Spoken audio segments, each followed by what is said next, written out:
pinalayas na parang aso sa mismong harapan ng lalaking minsang minahal. Habang nagpapakasa sa sikiran sa yaman kasama ang bagong nobya, nakaluhod si Ciel sa malamig na sahig, yakap ang nanginginig na anak. Isa kang basura na naghahabol sa pera ko. Malamig niyang wika. Imbes na umiyak, tumayo si Ciel. Pinunasan ng luha, tinitigan siya sa mata. Mabubulok ka sa katotohanang hindi mo alam. Hanggang kailan magtatago ang hustisya sa likod ng kasinungalingan? Tingnan mo nga ang ginawa ng batang hamog na ito sa mamahalin kong damit. Hampas lupa, alam mo ba kung magkano ito? Bago pa man umalingaw-ngaw ang malupit na tinig ng babae sa buong Marangyang bulwagan, nakayuko si Ciel at matiyagang nagpupunas ng sahig. Iniinda ang matinding kirot sa kanyang baywang. Buong araw siyang nagpaalipin sa restaurant na yon. Kinakaya ang labis na lamig ng aircon na tumatagos sa kanyang pira-pirasong uniforme. Tinitiis ang gutom at pagod, mabuo lamang ang pambili ng gamot sa hika ng 7 taong gulang na si Liraya. Sa tuwing nakakaramdam siya ng panghihina, inaalala niya ang tapang ng yumaong ama ng bata, ang nag-isang lalaking minahal niya. Ngunit ang tahimik na alaalang yon ay biglang winasak ng isang matinis na sigaw at ng kalabog ng isang maliit na katawang itinulak ng buong lakas sa malamig na marmol. Dali-daling gumapang si Ciel patungo sa kanyang anak na nakasubsob sa sahig. Niyakap niya ang nanginginig na katawan ni Liraya. Pilit na pinoprotektahan mula sa mapanghusgang paningin ng mga mayayamang panauhin na nakasuot ng kumikinang na alahas at mamahaling kasuotan. Nang iangat niya ang kanyang paningin upang magmakaawa at humingi ng tawad sa matapobreng ginang na nakatayo sa kanilang harapan, tila huminto ang pag-ikot ng mundo. Nanigas ang bawat kalamnan sa kanyang katawan.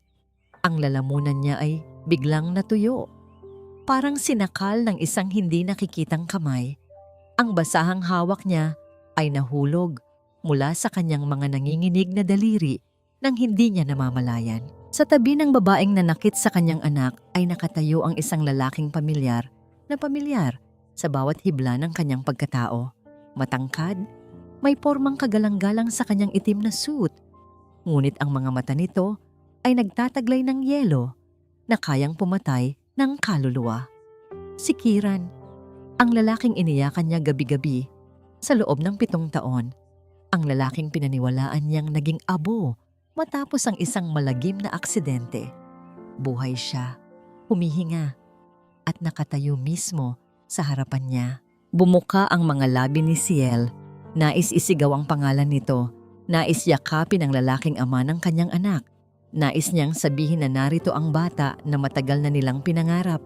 Ngunit bago pa man makawala ang isang tinig ng pangungulila, tinitigan siya ni Kiran ng may pandidiri na tila siya ay isang nakakasulasok na sakit. Buhay ka pa pala. Malamig na wika ni Kiran. Ang bawat salita ay kasing talim ng punyal na direktang tumarak sa puso ni Ciel. At hanggang ngayon, ganyan pa rin ang estilo mo.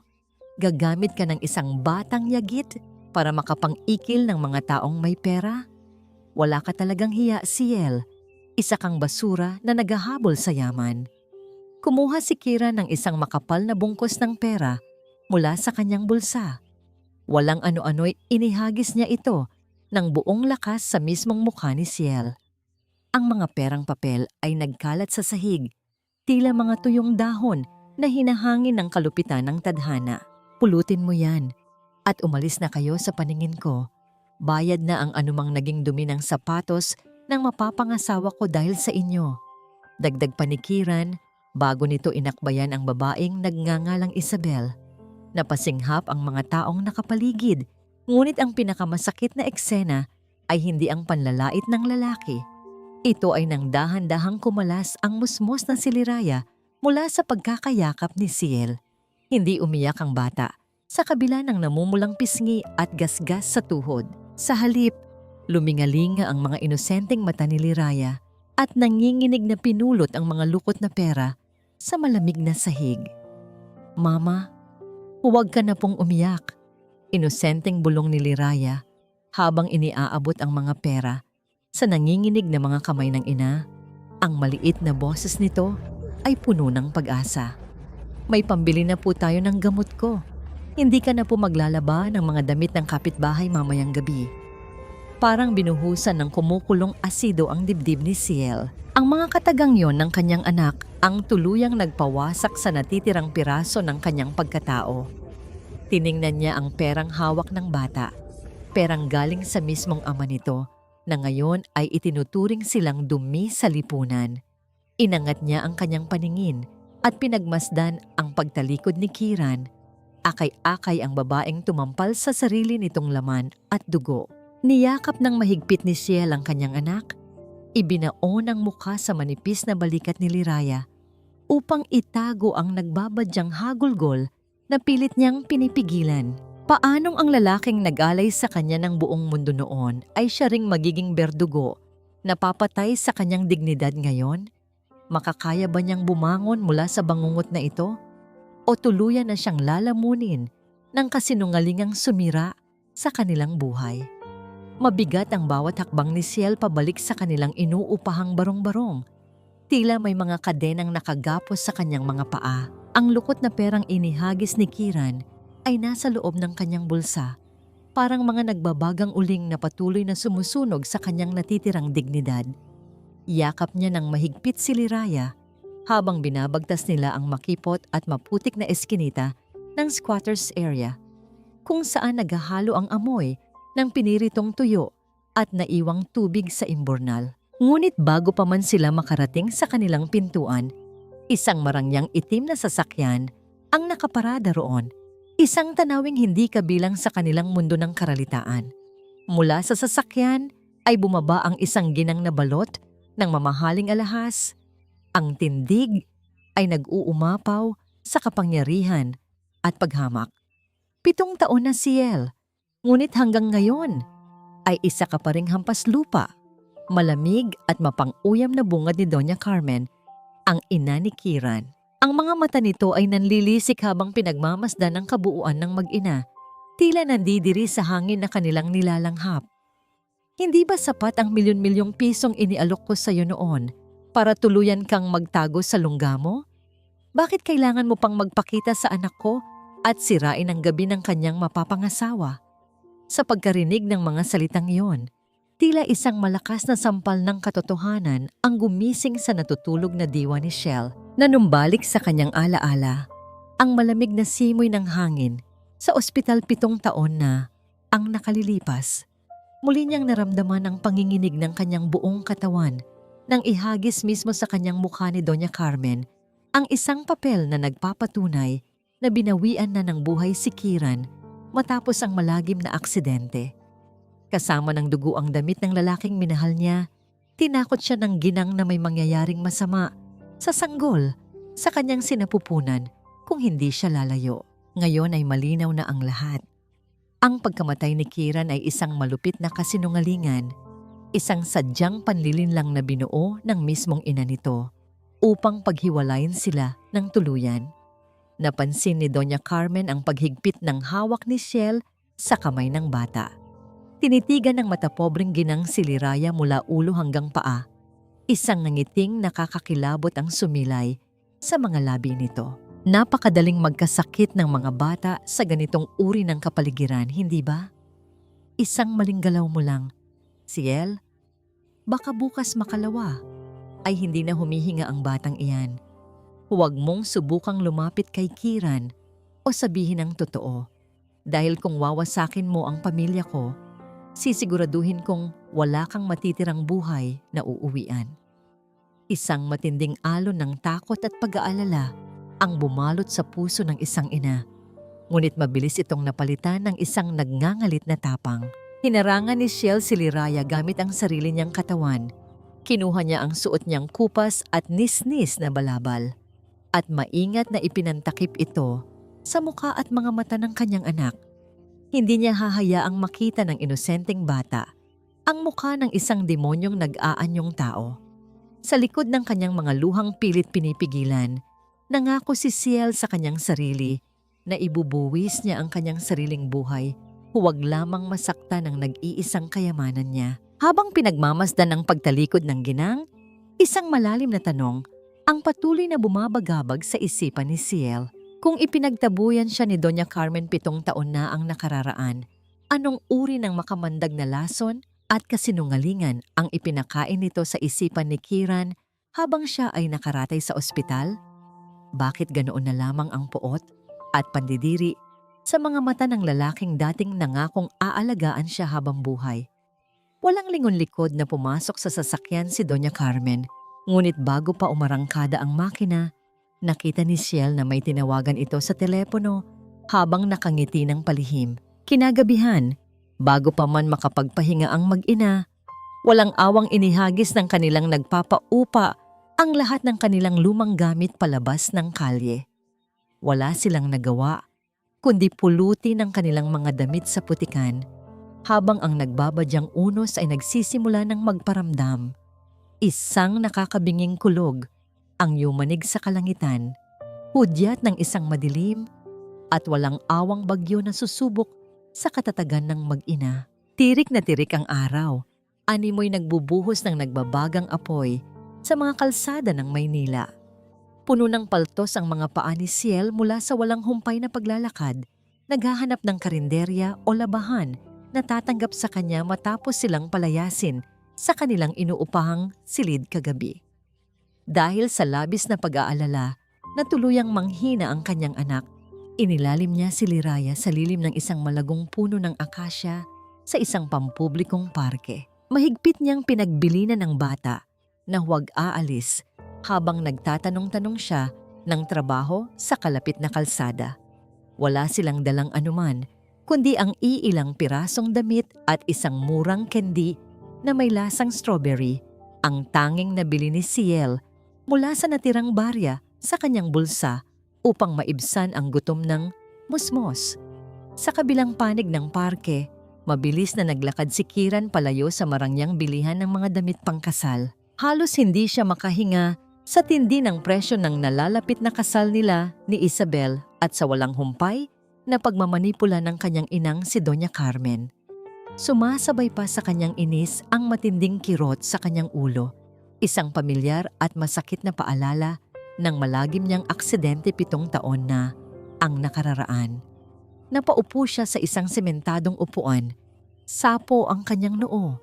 Pilit na pinapakalma ang sariling isipan na tila may mga pirasong hindi nagkakatugma. Habang nakayuko at mariing nakapikit si Kiran, isang maliit na anino ang humarang sa sikat ng araw na tumatama sa kanyang mukha. Pag-angat niya ng paningin, nakita niya ang batang babae mula sa restaurant kagabi. Ang batang anak ng babaeng itinuturing niyang isang sakim na manghuhuthot. Kumunot ang noo ni Kiran, handa na sanang magbitiw ng masakit na salita upang itaboy ang bata. Ngunit natigilan siya ng magtama ang kanilang mga paningin. Wala sa mga inosenteng mata ni Liraya ang takot o galit sa kabila ng pananakit ng nobya ni Kiran kagabi. Sa halip bakas sa mukha ng musmos ang dalisay na pag-aalala habang nakatingin sa tila nagdurusang lalaki. Dahan-dahang inilahad ni Liraya ang kanyang maliit at madungis na kamay. Sa kanyang palad ay nakapatong ang kaisa-isang strawberry na candy na ibinigay ng kanyang ina. "Masakit po ba ang ulo ninyo, sir?" Sabi po ni Mama. Kapag malungkot o may masakit, nakakagaan daw po ng pakiramdamang matamis, inosenteng wika ni Liraya.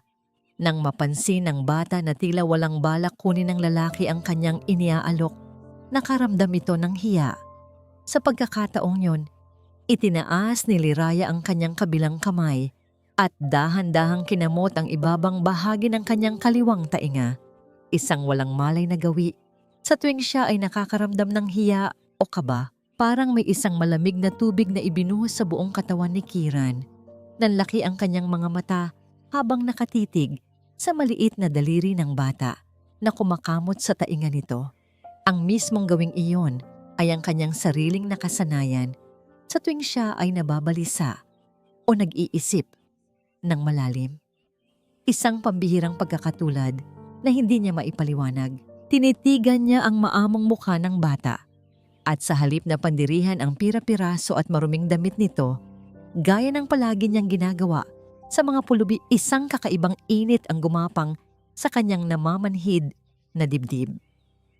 Nang mapansin niyang may mantsa ng alikabok sa pisngi ni Liraya, kinuha ni Kiran ang kanyang mamahaling panyong seda mula sa bulsa ng kanyang suit. Dahan-dahan, nang walang anumang pag-aalinlangan o pandidiri, pinunasan niya ang dumi sa mukha ng musmos. Isang matamis na ngiti ang isinukli ni Liraya.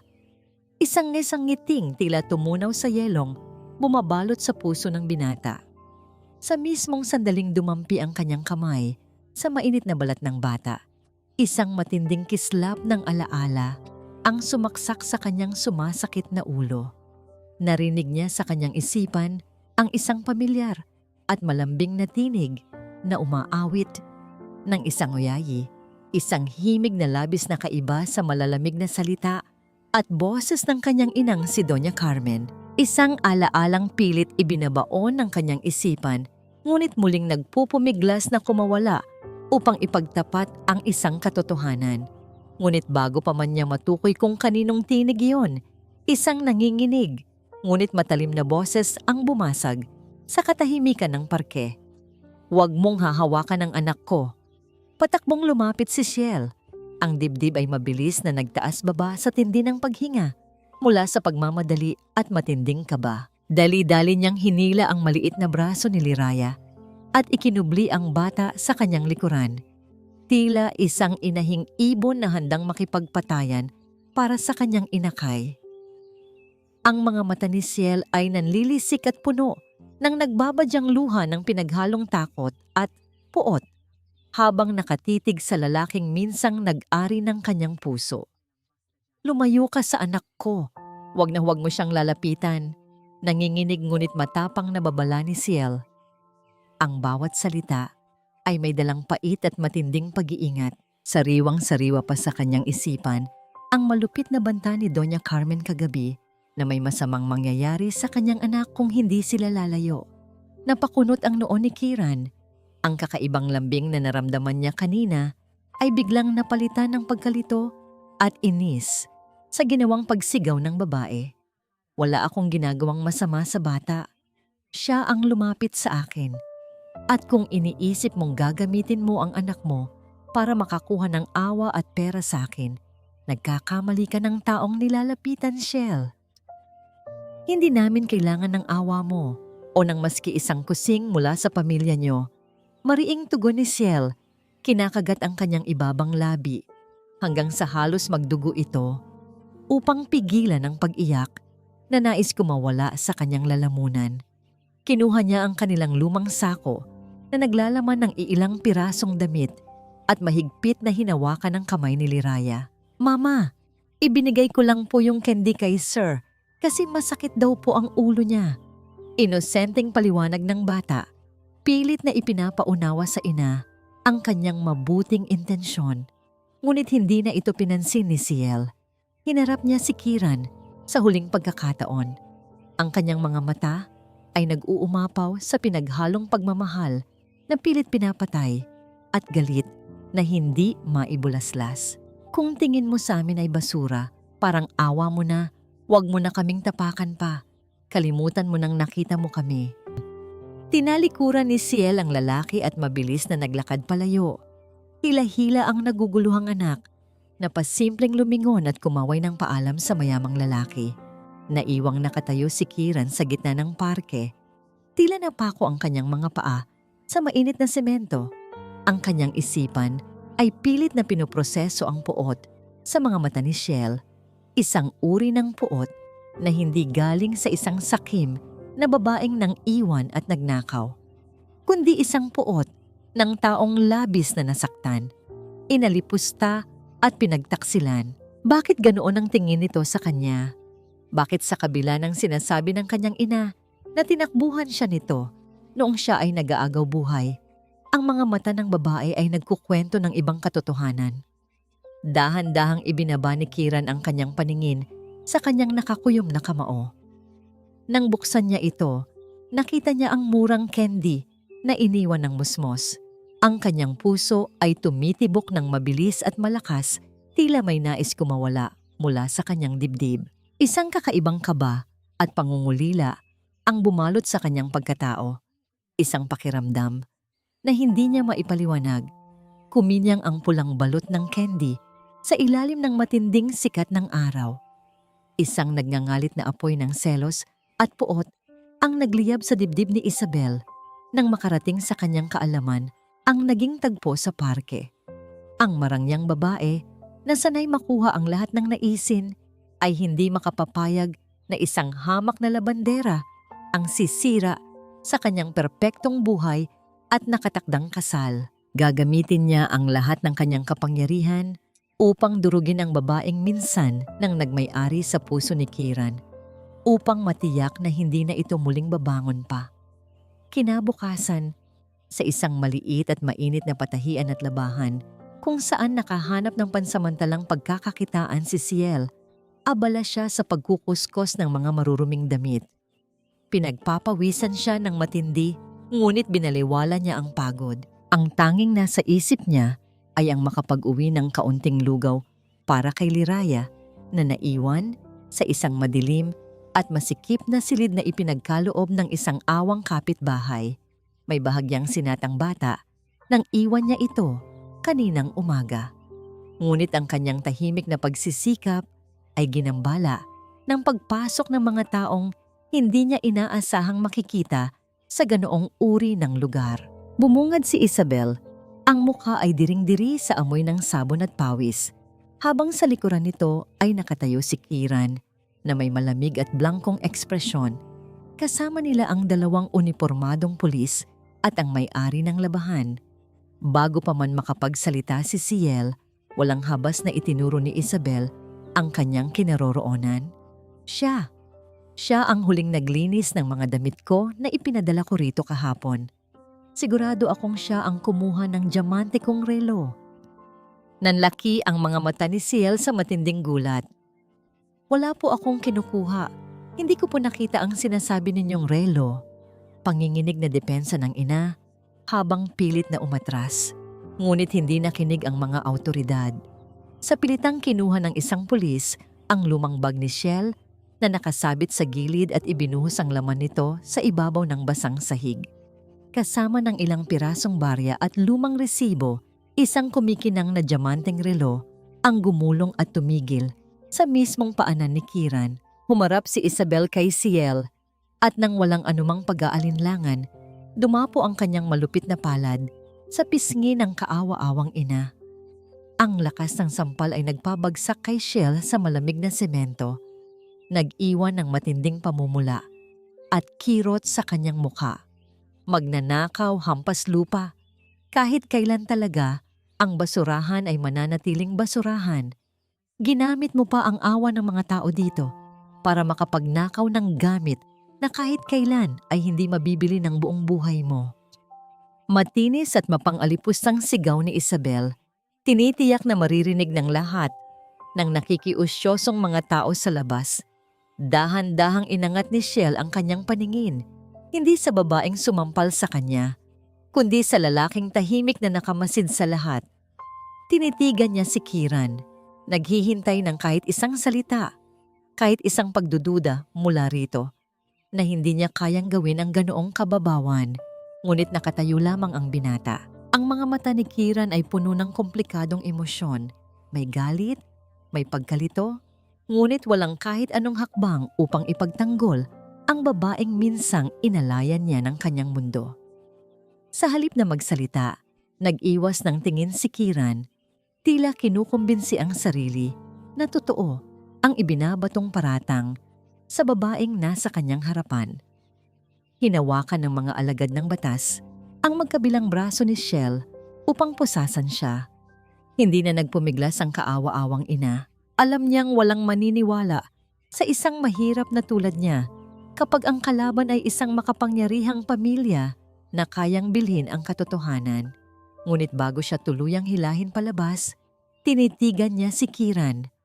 Wala nang pakiusap sa kanyang mga mata, wala nang luha, at lalong wala nang pagmamahal. Isang malamig at patay na paningin ang ipinukol niya sa lalaki. Isang paningin na nagpapahiwatig na sa sandaling iyon. Tuluyan nang namatay ang pag-ibig niya para kay Kiran. Upang pigilan ang anumang luhang nais kumawala, mariing kinagat ni Ciel ang kanyang ibabang labi. hanggang sa malasahan niya ang sarili niyang dugo. Hindi siya iiyak sa harap ng mga taong yumanig at sumira sa kanyang dangal. Naglakad siya ng taas noo habang pinagmamasdan ng mga mapanghusgang tao sa paligid. Nang makalagpas si Ciel, napayuko si Kiran. Hindi na malaya ng binata na nakakuyom na pala ng napakahigpit ang kanyang mga kamao hanggang sa mamuti ang kanyang mga buko. May isang bahagi ng kanyang kaluluwa na sumisigaw upang pigilan ng mga pulis. Isang instingto na protektahan ang babaeng iyon. Ngunit nakagapos siya sa mga lason ng kasinungalingan ng kanyang ina at nobya. Bakit mas nakakasugat ang pananahimik ni Ciel kaysa sa pag-amin nito? Inabot ng ilang oras bago tuluyang napakawalan si Ciel mula sa presinto. Dahil sa kakulangan ng matibay na ebidensya maliban sa planadong senaryo ni Isabel at sa tulong na rin ng sinumpaang salaysay ng may-ari ng labahan na nagpapatunay sa kanyang mabuting pagkatao, pinayagan siyang makauwi habang nililitis ang reklamo. Ngunit pagtapak niya sa labas ng istasyon, sinalubong siya ng isang malakas at walang awang pagbuhos ng ulan. Walang pakialam sa lamig at pagod, tinakbo ni Ciel ang madilim na kalsada pabalik sa maliit nilang inuupahang silid. Ang tanging laman ng kanyang isipan ay ang may sakit na si Liraya na naiwang mag-isa sa buong maghapon ng walang pagkain at gamot. Nang buksan niya ang pinto ng kanilang silid, tumambad sa kanya ang nakakabinging katahimikan. Walang Liraya sa higaan, walang Liraya sa sulok. Nabalot ng matinding kilabot ang buong pagkatao ni Ciel. Patakbo siyang bumalik sa maulan na kalsada. Isinisigaw ang pangalan ng kanyang anak sa gitna ng unos, ngunit nilulunod lamang ito ng hagupit ng bagyo. Halos mabaliw siya sa paghahanap sa bawat eskinita hanggang sa mahagip ng kanyang paningin ang isang maliit na figura na nakahandusay sa tabi ng isang poste sa kanto. Basang-basa at tila walang buhay. Dumausdos ang mga tuhod ni Ciel sa magaspang at maputik na semento nang yakapin niya ang kanyang anak na lumabas sa kasagsagan ng ulan upang hanapin siya. Wala nang malay ang musmos at ang tanging naramdaman ng naghihingalong ina ay ang nakakapasong init na nagmumula sa noo ng walang malay na bata. Ang malamig at puting pasilyo ng ospital ay naging saksi sa tuluyang pagguho ng mundo ni Ciel habang nakaratay ang kanyang anak na nag-aagaw buhay dahil sa matinding pulmonya at komplikasyon sa hika. Isang malupit na katotohanan ang inilatag ng doktor. Kailangan ng napakalaking halaga para sa agarang operasyon. Perang kahit kailan ay hindi niya mahahawakan kahit pa ibenta niya ang sariling dugo at laman. Wala nang ibang pagpipilian. Sa gitna ng walang awang pagbuhos ng ulan na tila nakikisabay sa pagluha ng kalangitan, tinakbo ni Ciel ang kahabaan ng sementadong kalsada patungo sa matayog na gusali ng kumpanya ni Kiran. Wala siyang pakialam sa matalim na tingin at nagtataas ang boses ng mga gwardya na pilit siyang pinipigilan. Wala siyang pakialam sa putik na dumidikit sa makintab na sahig ng marangyang gusali. Ang tanging nagbibigay sa kanya ng lakas ay ang imahe ng kanyang musmos na anak na nakakabit sa mga tubo at hirap na hirap huminga. Pilit niyang binuksan ang mabigat na pinto ng opisina ni Kiran. Bumungad ang binata na nakatayo sa likod ng malapad na mesa. Ang mga mata ay nanlilisik sa galit dahil sa ginawang pag-eskandalo ng babaeng itinuturing niyang salot sa kanyang perpektong buhay. Sa isipan ni Kiran, muling umaalingaw-ngaw ang mga nakalalasong salita ng kanyang inang, si Doña Carmen. Ang kasinungalingan na si Ciel ay walang pusong tumakas, dala ang malaking halaga ng pera habang siya ay naghihingalo sa ospital 7 taon na ang nakararaan. Magkano ba ang kailangan mo para matapos ang drama mo? Malamig, mapang-uyam, at punong-puno ng pandidiri ang tinig ni Kiran. Ang bawat salita ay parang punyal na walang awang humihiwa sa natitirang dignidad ng kaawa-awang ina. Ganyan ka ba talaga, kadesperada, para manggulo rito at ipagpatuloy ang panghuhuthot mo? Hindi pa ba sapat ang ninakaw mong oras at pera sa pamilya ko noon? Hindi lumaban si Ciel. Walang sumbat o galit na lumabas sa kanyang mga nanginginig na labi. Dahan-dahan, sa harap ng lalaking minsang nangakong iibigin at ipagtatanggol siya habang buhay, ibinaba ni Ciel ang kanyang mga tuhod hanggang sa lumapat ito sa malamig na sahig. Isinantabi niya ang huling hibla ng kanyang pagpapahalaga sa sarili. Wala nang halaga ang kanyang dangal kung ang kapalit naman nito ay ang hininga ng kanyang anak. Parang awa mo na, Kiran. Pagmamakaawa ni Ciel, ang boses ay basag at tigmak ng luha. Nakatingala sa lalaking tila isang matayog na ribultong walang pakiramdam. Kahit wag mo na akong ituring na tao, kahit tapakan at duraan mo ako araw-araw, bigyan mo lang ako ng perang panalba sa anak ko. Mamamatay si Liraya kung hindi siya maoperahan ngayon. Nagmamakaawa ako sa'yo. Parang awa mo na. Mariing naikuyom ni Kiran ang kanyang panga. Kinuha niya ang kanyang mamahaling pluma at mabilis na nagsulat sa isang tseke. Walang pag-aalinlangan niya itong inihagis sa mukha ni Ciel. Nagpalutang-lutang ang papel sa hangin bago tuluyang bumagsak sa lapag. Kunin mo iyan. At huwag na huwag ka nang magpapakita sa akin kahit kailan. At huwag mo nang gagamitin ang bata para makuha ang atensyon ko dahil hinding-hindi tatalab sa akin ang ganyang klaseng panlilinlang.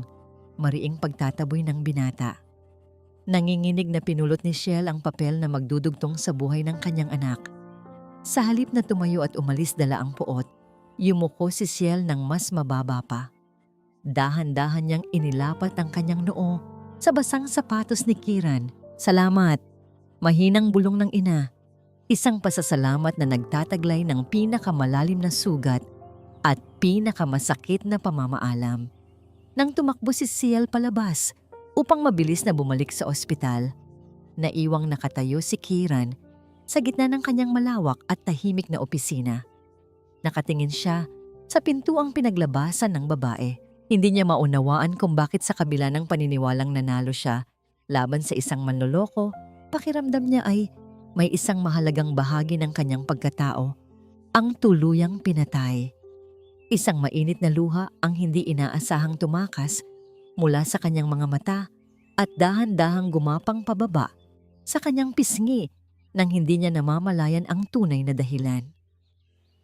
Habang sakay ng isang pampasaherong sasakyan pabalik sa ospital, mahigpit na nakakuyom ang kamay ni Ciel sa kapirasong papel, kasabay ng malamig na hangin na tumatama sa kanyang mukha. Isang matibay at walang bawa na desisyon ang nabuo sa kanyang isipan. Ipinikit niya ang kanyang mga mata. Tanggap ang katotohanan mula sa gabing ito. Tuluyan nang namatay si Kiran sa kanyang puso. Ang kapirasong tseke na hawak niya ay basang-basa ng pinaghalong tubig ulan at mapapait na luha. Hindi makatulog si Kiran sa tuwing ipipikit niya ang kanyang mga mata. Ang imahe ng duguang noo ni Ciel na nakalapat sa kanyang basang sapatos ay patuloy na nagmumulto sa kanyang isipan. Isang hindi maipaliwanag na bigat ang patuloy na dumadagan sa kanyang dibdib, tila isang magnanakaw ng hininga sa gitna ng madaling araw. Dahil hindi na makayanan ang labanan sa loob ng kanyang utak, natagpuan na lamang niya ang kanyang sarili na nagmamaneho patungo sa pampublikong ospital kung saan naroon ang mag-ina. Nang marating niya ang pasilyo ng charity ward, sumalubong sa kanya ang halo-halong amoy ng murang alkohol at matapang na gamot. Mula sa labas ng malinaw na salamin ng pinto, lihim na pinagmasdan ni Kiran ang kalagayan sa loob. Nakaupo si Ciel sa isang lumang silya sa tabi ng kama ni Liraya na ngayon ay mahimbing nang natutulog. May nakakabit na maliit na tubo sa ilong upang makatulong sa paghinga. Dahan-dahang binuksan ni Ciel ang isang manipis na lalagyan ng pagkain na ibinigay ng isang nurse. Laman nito ay malamig at malabnaw na lugaw. Nakita ni Kiran kung paano maingat na inihilay ni Ciel ang kaisa-isang maliit na piraso ng karne at nilagang itlog sa gilid ng lalagyan upang itabi para sa paggising ng kanyang anak. Pagkatapos, tahimik niyang sinimot ang natitirang sabaw upang tawirin ang matinding gutom. Ang tanawing iyon ay parang isang malakas na suntok sa sikmura ni Kiran. Kung totoong ninakaw ni Ciel ang milyon-milyong pera ng kanilang pamilya, 7 taon na ang nakararaan upang magpakasasa. Bakit niya tinitiis ang ganitong uri ng pagdurusa? Bakit ang mga kamay nito ay puno ng kalyo at ang katawan ay tila pinagkaitan ng maayos na nutrisyon? Ang mga piraso ng kwento na itinanim ng kanyang ina ay nagsisimula nang hindi magtugma. Biglang gumalaw si Liraya at dumaing sa pagkakatulog. Agad na ibinaba ni Ciel ang kinakain, hinaplos ang noo ng anak, at sinimulang umawit ng isang napakalambing na oyayi upang patahanin ang bata. Nakatayo sa likod ng malamig na salamin, naramdaman ni Kiran ang pagtindig ng kanyang mga balahibo.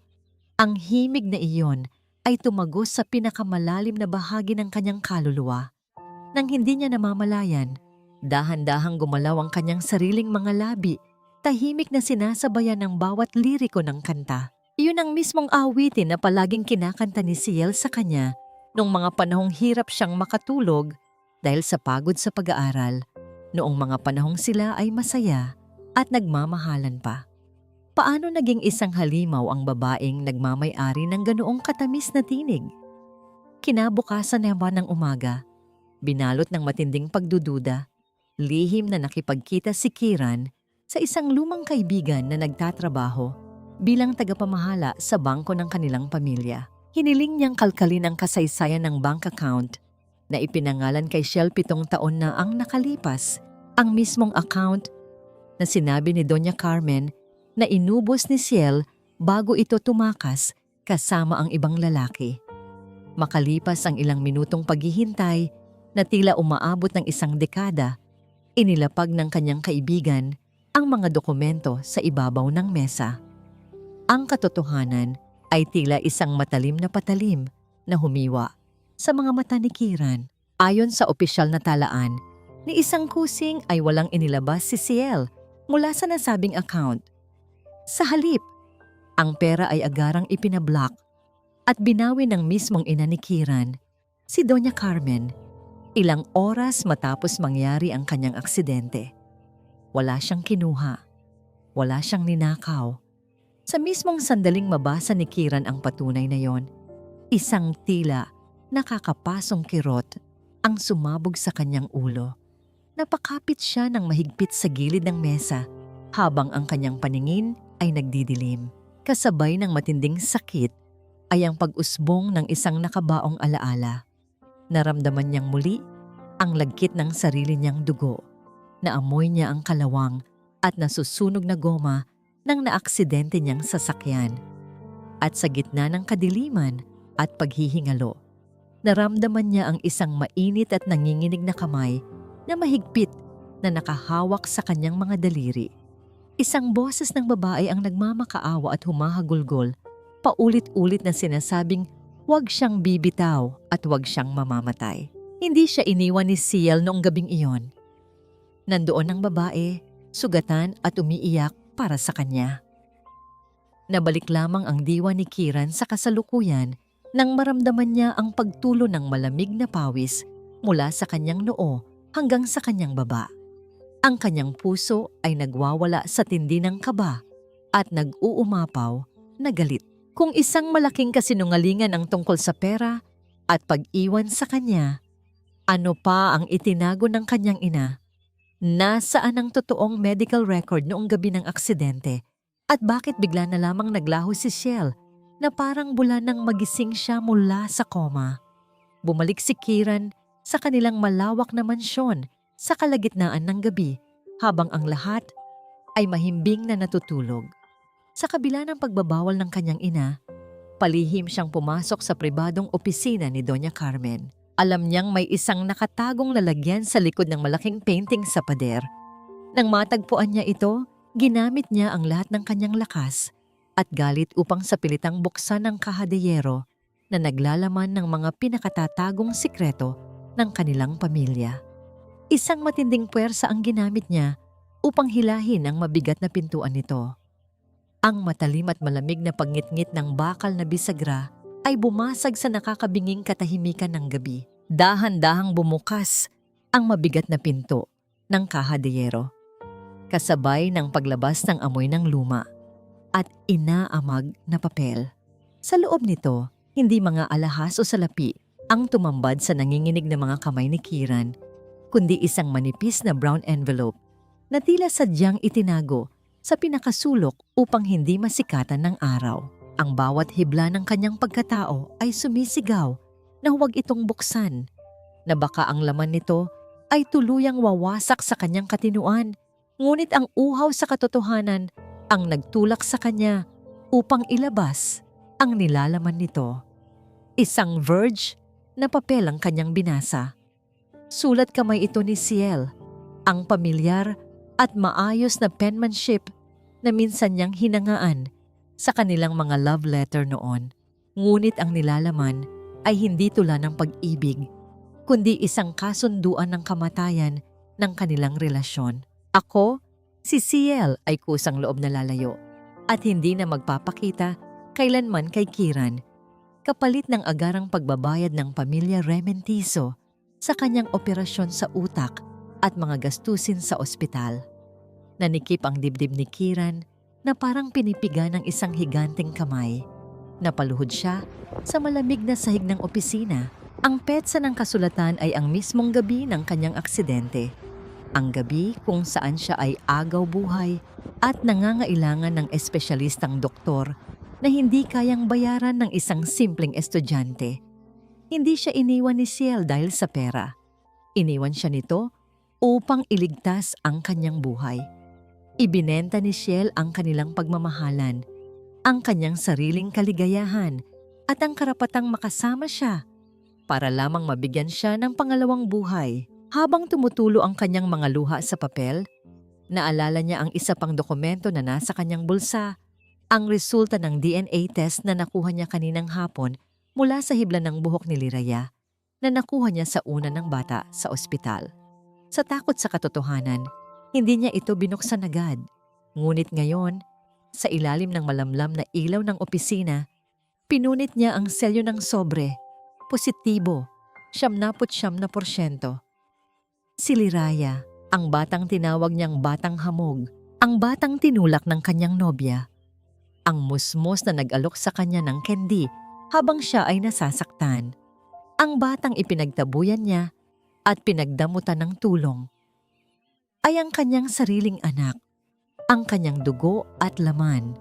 Isang paos at pigil na hagulgol ang kumawala sa lalamunan ni Kiran.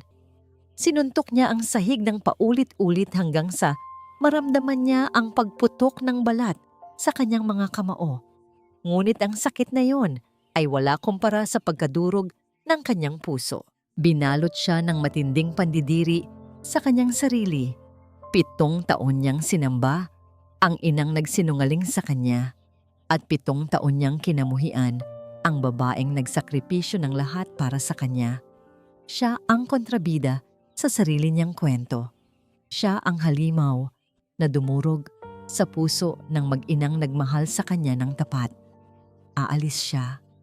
Kailangan niyang makita si Ciel at Liraya ngayon din.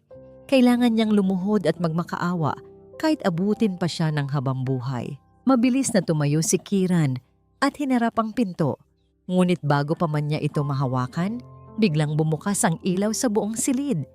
Sa pintuan, nakatayo si Doña Carmen. Suot ang kanyang mamahaling seda na pantulog.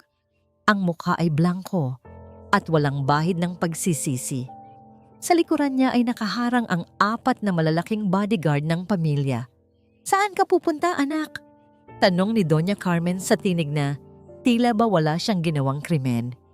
"Gabi na, kailangan mo nang magpahinga para sa kasal niyo ni Isabel bukas. Halimaw ka." Nanginginig na sumbat ni Kiran habang hawak-hawak ang mga ebidensya ng kataksilan ng kanyang ina. "Pinaniwala mo akong patay na sila. Pinaniwala mo akong iniwan niya ako. Alam mo bang may apo ka? Alam mo bang naghirap sila habang nagpapakasasa tayo dito?" Hindi natinag ang Donya. Humakbang ito palapit at hinaplos ang pisngi ng anak na agad namang tinabig ni Kiran. "Ginawa ko ang lahat para sa kinabukasan mo. Isang labandera lang siya, Kiran. Wala siyang maitutulong sa imperyong itinayo ng ama mo. At ang batang iyon, isang hadlang. Kalimutan mo na ang nabasa mo. Hinding-hindi ko sila kakalimutan. Aalis ako sa pamamahay na ito. Mariing sagot ni Kiran at tinangkang sumalpok sa mga gwardya. Ngunit sa isang kumpas lang ng kamay ni Doña Carmen, mabilis na dinakma ng mga tauhan si Kiran. Pinuwersa nila itong ipasok pabalik sa kanyang kwarto. Ikulong niyo siya. Malamig na utos ng ina, habang tinitingnan ang nagpupumiglas na anak na parang isang baliw na aso. Bukas ang kasal mo, Kiran, at sisiguraduhin kong sa altar ang tuloy mo, hindi sa squatter. Dahil kung tatakas ka, tandaan mo, alam ko kung saang ospital nakaratay ang mag-ina mo. Huwag mo akong subukan. Ang malakas na kalabog ng pagsara ng pinto at ang tunog ng paglock nito mula sa labas ang huling narinig ni Kiran.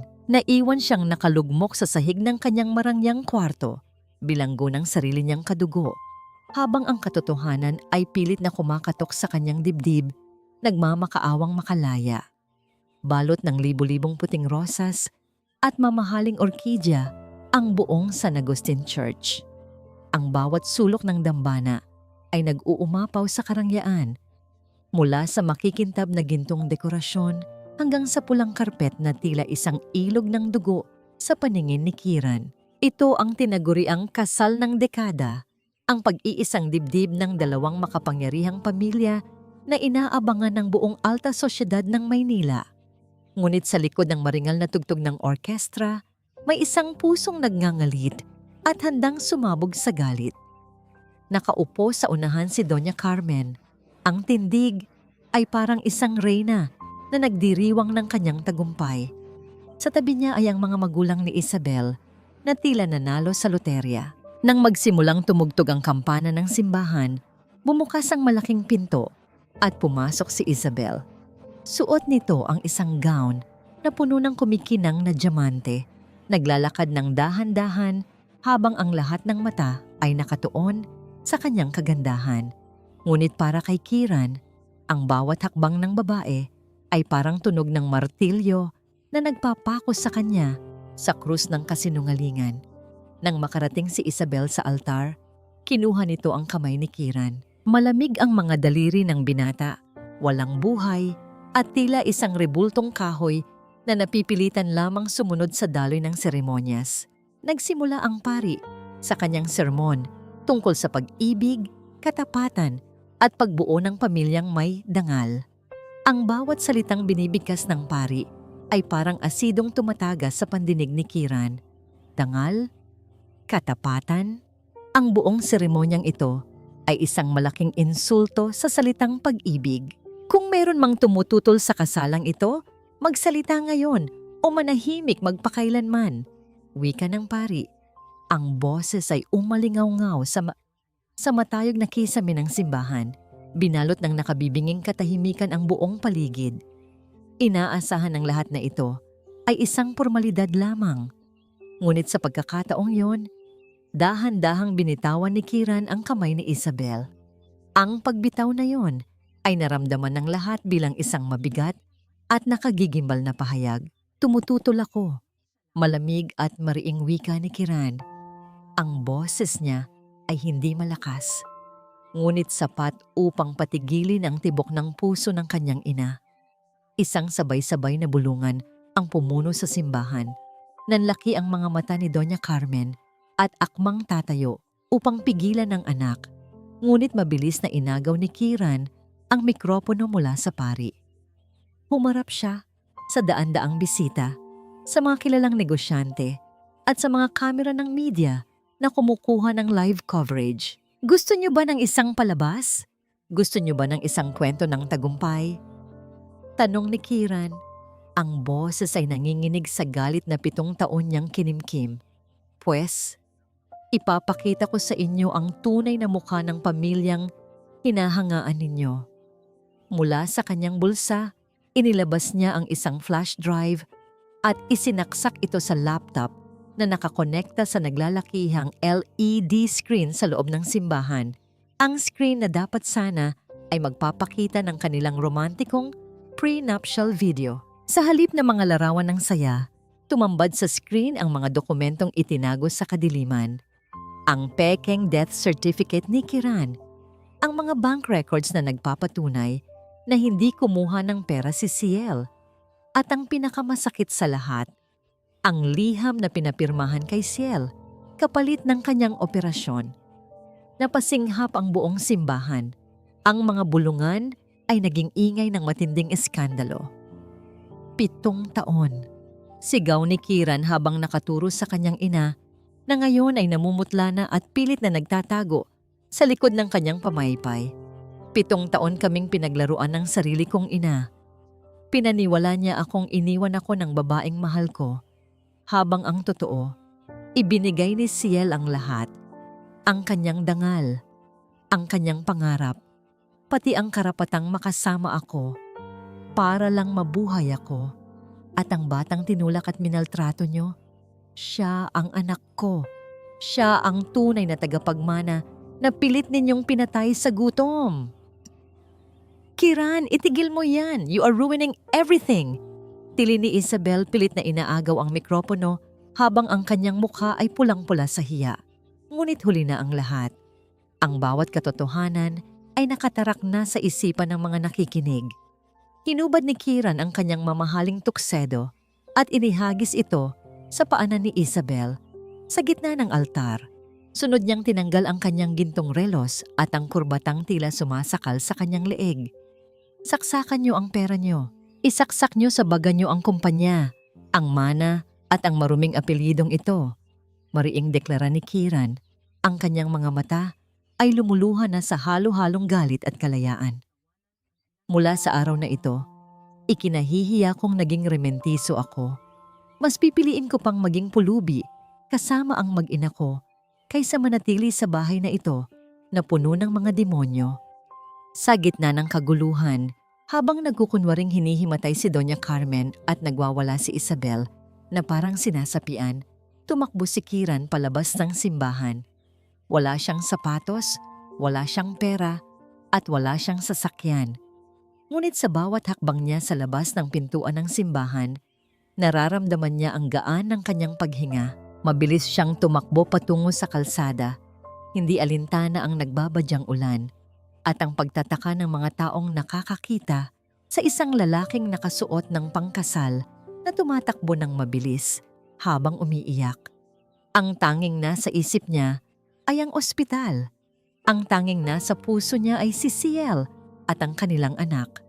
Ngunit nang makarating siya sa charity ward ng ospital, ang tumambad sa kanya ay ang isang bakanteng kama. Ang kumot ay nakatupi ng maayos at wala na ang mga gamit na dati ay naroon. Nasaan sila? Nanginginig na tanong ni Kiran sa nurse na nakatalaga sa ward. Umalis na po sila kanina lang, sir. Sagot ng nurse na may bahid ng awa. Nagmamadali silang lumabas. Sabi nung nanay, may hinahabol silang huling biyahe ng bus pauwi sa probinsya.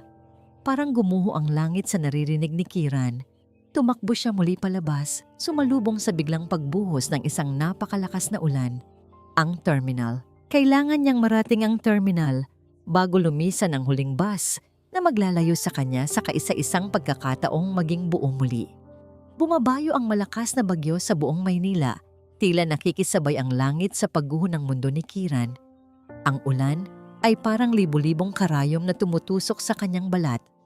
Ngunit wala siyang nararamdaman, kundi ang nag-aalab na takot sa kanyang dibdib. Tumatakbo siya sa gitna ng baha at putik. Suot pa rin ang kanyang gusot at sira-sirang puting suit na kanina lamang ay simbolo ng kanyang karangyaan.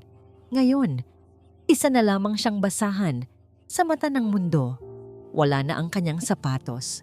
Ang kanyang mga paa ay sugatan at dumudugo mula sa pagtakbo sa aspalto, ngunit hindi niya alintana ang kirot. Ang tanging mahalaga ay maabutan niya ang mag-ina bago tuluyang magsara ang pinto ng pagkakataon. Pagdating niya sa terminal ng bus, sinalubong siya ng ingay ng mga busina at sigaw ng mga barker. Ang lugar ay siksikan, amoy pawis, usok at basang semento. Parang baliw na sinuyod ni Kiran ang bawat pila, hinahawi ang mga tao na nagmumura sa kanya. Ang kanyang mga mata ay desperadong naghahanap sa dalawang figura na naging sentro ng kanyang buhay.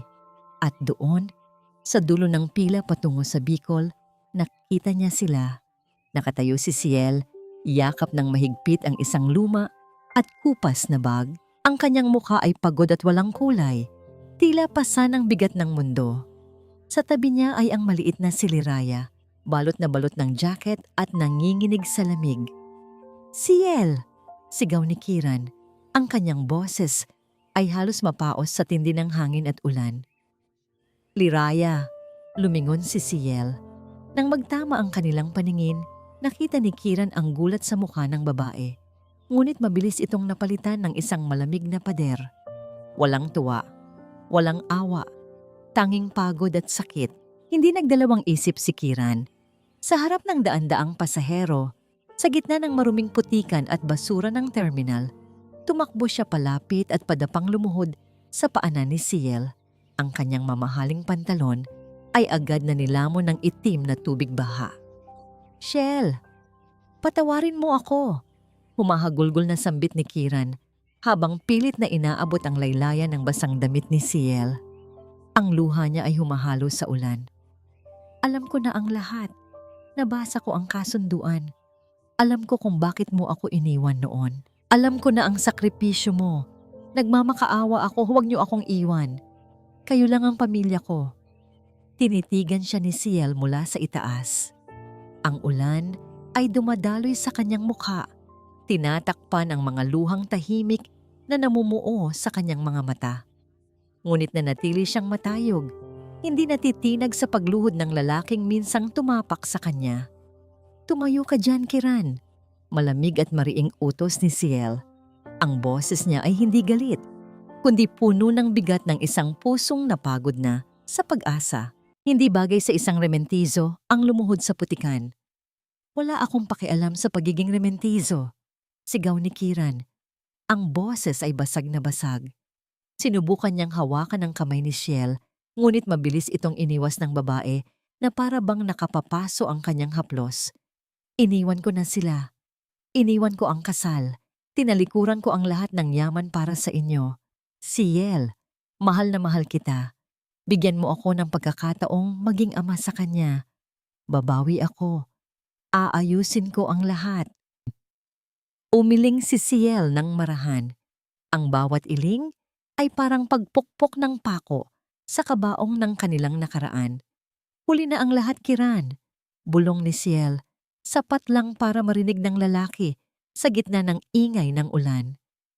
"Ang Kiran na minahal ko, ang Kiran na ama ng anak ko, matagal na siyang patay. Namatay siya 7 taon na ang nakararaan sa aksidenteng iyon." Itinuro ni Ciel ang dibdib ng lalaking nakaluhod sa kanyang harapan. "Ang lalaking nasa harap ko ngayon, siya ang lalaking naghagis ng pera sa mukha ko nung nagmamakaawa ako. Siya ang lalaking tumawag sa anak natin ng batang hamog at nanood habang tinatapakan kami. Hindi kita kilala. Nagkamali ako. Nabulag ako ng galit.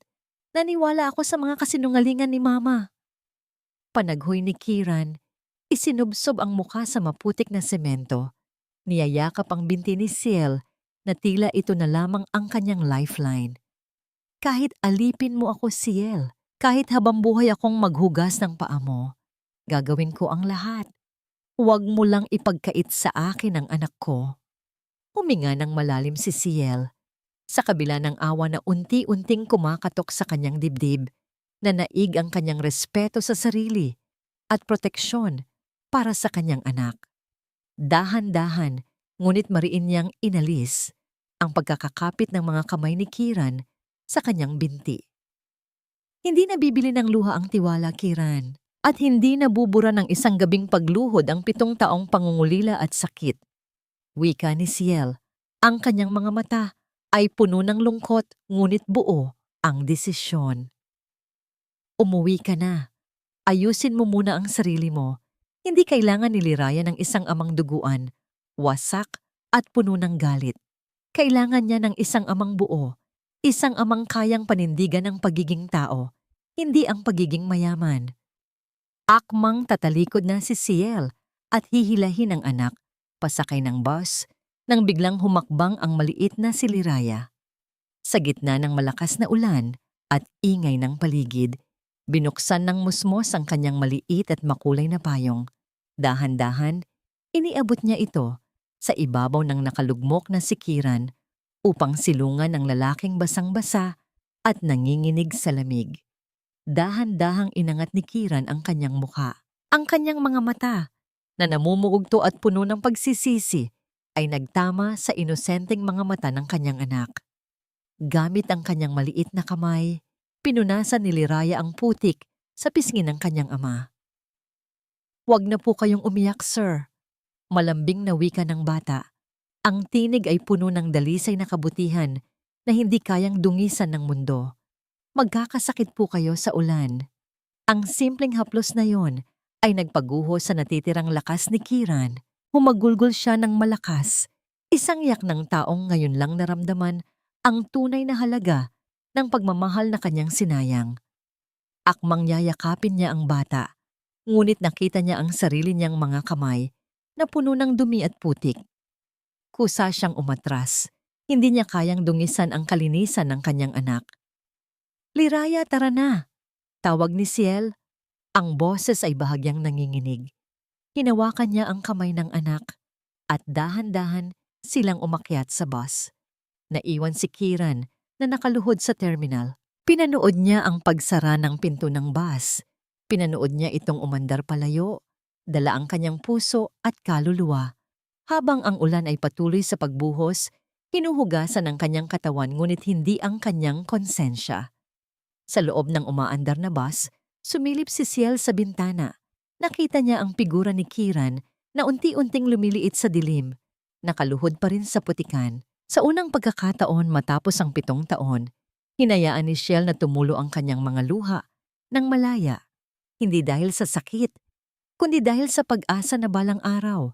Kapag naghilom na ang lahat, baka sakaling pwede na muling magsimula. Lumipas ang mga buwan na tila mga dahan-dahang patak ng ulan sa tuyong lupa, nagbibigay ng buhay sa mga pusong akala ay tuluyan ng natuyo. Sa isang maliit at tahimik na bayan sa tabing dagat, kung saan ang amoy ng alat at sariwang isda ay humahalo sa samyo ng nilulutong sinigang, nagsimulang muli ang buhay ni Ciel. Wala na ang takot sa bawat kalabog ng pinto. Wala na ang pandidiri ng mga matatandang mapanghusga. Dito, siya ay isang simpleng ina na nagpapatakbo ng isang maliit na karinderya sa tapat ng pier, habang si Liraya ay masiglang nag-aaral sa kaisa-isang paaralan sa bayan. Isang hapon, habang abala si Ciel sa pag-aayos ng mga silya, isang mabigat na sako ng bigas ang dahan-dahang inilapag sa gilid ng kanyang tindahan. Ang lalaking nagpasan nito ay nakasuot lamang ng isang kupas na sando at maong na pantalon na may mga mantsa ng grasa at alikabok.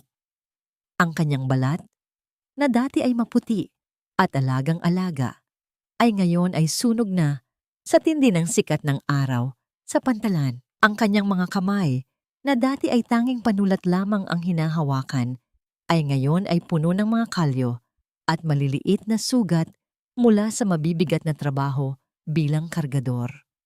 Hindi na siya ang lalaking nakatayo sa marangyang altar ng San Agustin. Hindi na siya ang mayamang tagapagmana na nanakit sa kanila. Siya ay si Kiran, isang lalaking tinalikuran ang lahat ng ginto at pilak upang hanapin ang nawalang piraso ng kanyang kaluluwa. 3 buwan na siyang naroon sa bayan, nagtatrabaho ng palihim sa pantalan sa umaga at tumutulong sa mga mangingisda sa gabi. Hindi siya lumalapit ng husto kay Ciel, hindi siya namimilit o gumagawa ng eksena. Kontento na siyang makita mula sa malayo na maayos ang kalagayan ng mag-ina. Ngunit sa tuwing wala si Ciel, palihim niyang kinukumpuni ang mga sirang bahagi ng bakod ng kanilang munting bahay o kaya ay iniiwan ang mga bagong kumpuning laruan para kay Liraya sa ilalim ng puno. Isang araw, habang pauwi si Liraya mula sa paaralan, Nakita niya si Kiran na nag-aayos ng kadena ng kanyang bisikleta na natanggal. Tumigil ang bata at pinanood ang mga nanginginig na daliri ng lalaki na punong-puno ng itim na langis. "Papa?" Mahinang bulong ni Liraya. Ang tinig ay puno ng pag-aalinlangan, ngunit may kasamang tamis. Natigilan si Kiran. Parang huminto ang kanyang paghinga sa narinig. Dahan-dahan niyang inangat ang kanyang paningin. Ang kanyang mga mata ay agad na nagtubig sa tindi ng emosyon. Iyon ang unang pagkakataon na tinawag siyang papa ng sarili niyang dugo at laman. Hindi niya napigilan ang kanyang sarili. Dahan-dahan niyang hinawakan ang maliit na kamay ng bata. Pilit na iniingatan na huwag itong madumihan ng grasa sa kanyang balat. Nanonood si Ciel mula sa pintuan ng karinderya. Nakita niya ang bawat butil ng pawis ni Kiran, ang bawat hirap na dinaranas nito sa ilalim ng araw, at ang tapat na pagsisikap nitong makuha ang tiwala ng kanilang anak. Ang pader na itinayo niya sa kanyang puso ay nagsisimula nang magkaroon ng mga bitak. Nakikita niya sa mga mata ng lalaki ang isang uri ng kapayapaan na tanging ang pagsisisi at pagpapakumbaba lamang ang makapagbibigay. Nang hapon na yon, biglang bumuhos ang isang banayad na ulan. Imbes na pumasok sa loob, nanatili si Kiran sa labas upang tapusin ang pagkakabit ng mga panangga sa hangin sa gilid ng tindahan ni Ciel. Basang-basa siya, nanginginig sa lamig, ngunit hindi siya tumigil hanggat hindi nasisiguro na hindi mababasa ang loob ng karinderya. Dahan-dahang lumapit si Ciel, bit-bit ang isang lumang baso na naglalaman ng mainit na kape. Ang usok mula sa inumin ay humahalo sa malamig na simoy ng hangin. Inilahad niya ang kape kay Kiran nang hindi nagsasalita. Napatigil si Kiran sa kanyang ginagawa. Tinitigan niya ang basong iniabot ni Ciel bago dahan-dahang tumingin sa mga mata ng babae. Ang kanyang mga kamay ay nanginginig nang tanggapin niya ang baso. Ang init nito ay tila dumaloy hanggang sa kanyang naninigas na puso. "Mainit pa ito," mahinang wika ni Ciel. Ang kanyang tinig ay wala ng pait, kundi isang uri ng malumanay na pagtanggap. "Uminom ka muna bago ka magkasakit." Uminom si Kiran at sa bawat lagok niya, tila hinuhugasan ng init ng kape ang lahat ng mga alaala ng lamig at puot sa nakaraan. "Salamat, Ciel," bulong niya. Ang boses ay paos at puno ng pagpapasalamat. "Hindi na ako aalis." Pag-ulit ni Kiran, ang kanyang mga mata ay nakatuon sa malawak na dagat na tila sumasalamin sa lalim ng kanyang paninindigan. "Kahit ipagtabuyan mo pa ako, kahit maging kargador ako habang buhay, mas gusto ko nang mapagod dito, basta malapit sa inyo, kaysa bumalik sa mundong puno ng kasinungalingan." Nanatiling tahimik si Ciel. Pinagmasdan niya ang mga kamay ni Kiran na nakahawak sa baso. Ang mga kamay na dati ay tanging panulat at mamahaling relo ang suot, ngayon ay puno na ng mga sugat, dumi ng langis, at kalyo. Ito ang mga kamay na noong nakaraang linggo ay nakita niyang tahimik na nagbubunot ng mga ligaw na damo sa likod ng kanilang bahay. Ito ang mga kamay na ngayon ay nagpapatunay na ang pag-ibig ay hindi nasusukat sa tamis ng salita, kundi sa pait ng sakripisyo. Dahan-dahang inabot ni Ciel ang kamay ni Kiran. Sa unang pagkakataon, matapos ang 7 taon, hinayaan niya ang kanyang balat na dumampi sa balat ng lalaki. Naramdaman niya ang panginginig ni Kiran sa simpleng haplos na yon. Isang panginginig na hindi galing sa lamig ng ulan, kundi mula sa isang pusong uhaw sa kapatawaran. "Mahaba ang daan patungo sa paghilom, Kiran," mahinang wika ni Ciel, habang ang ulan ay unti-unti nang tumitila, nag-iiwan ng amoy ng basang lupa sa paligid. "Hindi ko maipapangako na bukas ay ayos na ang lahat, ngunit sapat na sa akin na narito ka, na pinili mong manatili." Isang matamis na ngiti ang sumilay sa mga labi ni Kiran, ang kaisa-isang ngiti na nagmula sa kanyang kaluluwa mula nang magising siya sa koma maraming taon na ang nakararaan. Hinawakan niya ng mahigpit ang kamay ni Ciel, tila natatakot na baka maglaho ito na parang bula. Lumabas si Liraya mula sa loob ng karinderya.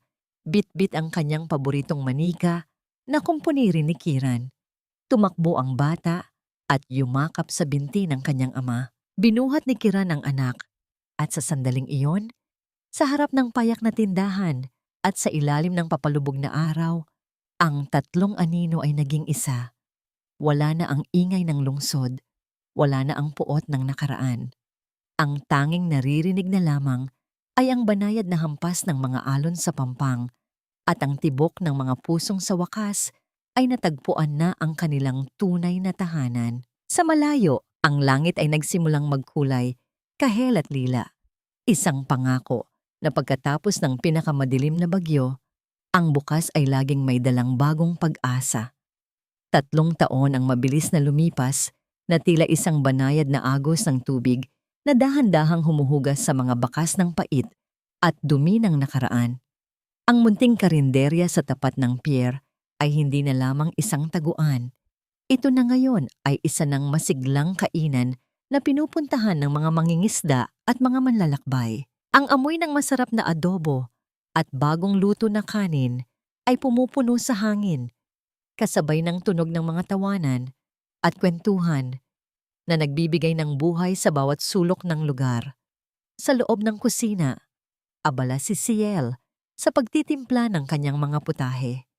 Ang kanyang muka ay wala na ang mga bakas ng pagod at takot. Sa halip, ang kanyang mga mata ay nagniningning na sa kapanatagan. Sa kanyang tabi, naroon si Kiran, suot ang isang simpleng apron, bihasang-bihasa na sa paghihiwa ng mga sangkap at pag-aayos ng mga merienda.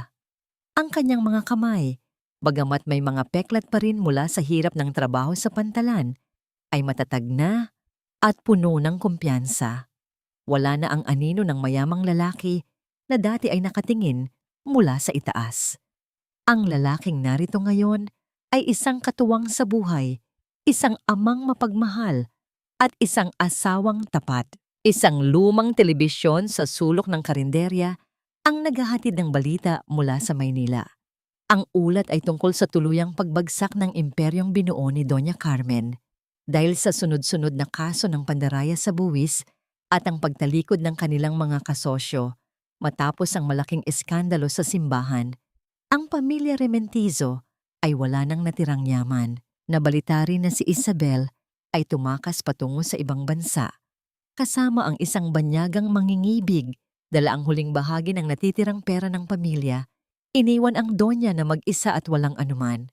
Ayon sa huling balita, ang dating mapagmataas na ginang ay naninirahan na ngayon sa isang maliit at liblib na tahanan para sa mga matatanda.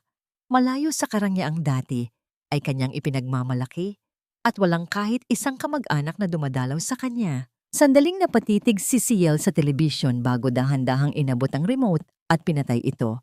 Walang galit sa kanyang puso, walang tuwa sa paghihirap ng iba. Ang nararamdaman niya ay isang malalim na katahimikan. Sa wakas, ang hustisyang hindi niya hiningi ay kusa nang dumating, dala ng sariling bigat ng mga maling desisyon ng mga taong nanakit sa kanila. Ciel, tawag ni Kiran. Ang tinig ay malambing at puno ng pagmamahal.